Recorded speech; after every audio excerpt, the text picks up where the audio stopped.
प्रत्येक ओडिया पाई बोउ शब्दटी एक आवेग भरा और आत्मीयतापूर्ण मंदाकिनी सदृश। यही शब्दटी को शुणिला मात्रे आखि आगे उंकी मारे एक उत्सर्गीकृत और प्रतिबद्धतार मूर्तिमंत रूपटीए। ओडिया जातिर गर्व और गौरवर शब्दटीए। यही बोउ डाकर आत्मीयता पुनर्जीवित उद्देश्य बोउ फाउंडेशन पक्षर जयदहन ठारे एकादश बोउ दिवस 2026 अनुष्ठित हो जाइछि। अध्यापक विश्वरंजन सभापतित्व अनुष्ठित यह कार्यक्रम में स्तंभकार दास बेनहुर, विधायक बाबू सिंह, सांबादिक प्रद्युम्न शतपथी, अभिनेता प्रशांत नंद, भाजपा वरिष्ठ नेता गोलक महापात्र, साहित्यिका संघमित्रा मिश्र प्रमुख अतिथिगण और अनुष्ठान प्रतिष्ठाता अतीश महांती बोउ मनस्क होगापी आह्वान देते। यही अवसर में डाक्तर सेवा महापात्र, गीतिकार देवदास छोटराय को बोउ मनीष सम्मान 2026 प्रदान कर 11 जन महिला को स्वर्गत उमाराणी शतपथी स्मारकी सम्मान प्रदान कर बेले बोउ पाई आवेग वार्ता संभार निमंते 50 जन शिशु और किशोरों को स्वर्गत गोसामणी देवी स्मारकी प्रशंसापत्र प्रदान कर सिद्धार्थ मिश्र और छंदा मिश्र बोउ आधारित संगीत परिवेषण करथिले। कार्यक्रम को सरोजिनी पाणी संयोजना करथिबा बेले अनुष्ठान अध्यक्षा संयुक्ता दास, सहप्रतिष्ठाता सस्मिता दास, ट्रस्टी ज्योत्स्ना सेनापति कार्यक्रम परिचालना करथिले। जड़े माता भाव निजर संतान को समाज विभिन्न क्षेत्र में प्रतिष्ठित कराई से जड़े सुचक्य बोउर सम्मान देते। तेणु से जड़े अन्नपूर्णा द्विवेदी महोदय को आम आज संबोधित करवा।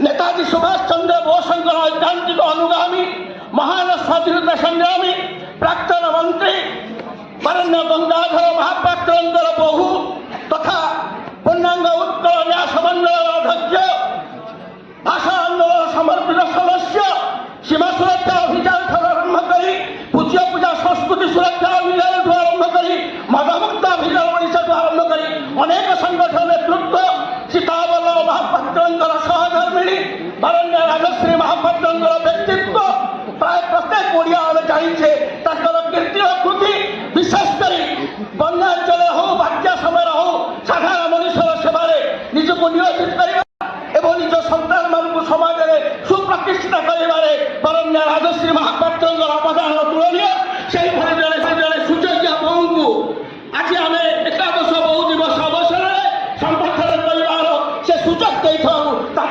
आम कृतज्ञता ज्ञापन।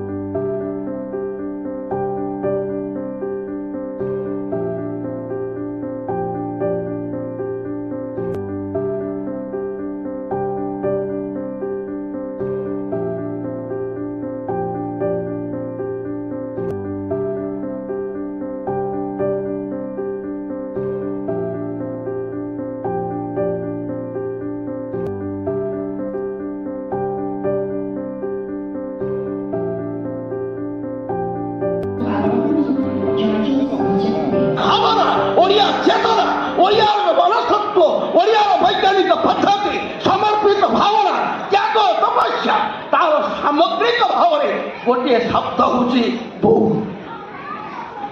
बोउ को हर व्यक्ति जाने बोउ कौन। आज जो